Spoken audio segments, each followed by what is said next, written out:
ہم کریں گے ہر مظلوم کی حمایت۔ السلام علیکم، میں ہوں حرین فاطمہ اور آپ دیکھ رہے ہیں حمایتی نیوز HD چینل۔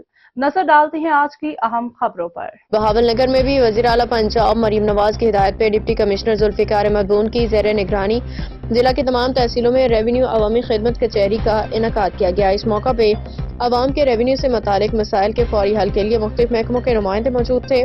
ریونیو عوامی خدمت کچہری کا مقصد زمینوں کے انتقال، فرد کے اجراء، رجسٹری ریکارڈ درستگی اور دیگر مسائل کو فوری اور شفاف طریقے سے حل کرنا ہے۔ عوام نے اس اقدام کو سراہتے ہوئے کہا کہ اس سے ان کے مسائل مقامی سطح پہ بغیر کسی رکاوٹ کے حل ہو رہے ہیں۔ ڈپٹی کمشنر ذوالفقار احمد بون نے موقع پہ موجود افسران کو ہدایت دی کہ وہ عوامی مسائل کو ترجیحی بنیادوں پہ حل کریں اور اس بات کو یقینی بنائیں کہ ہر شہری کو انصاف اور سہولت فراہم کی جائے۔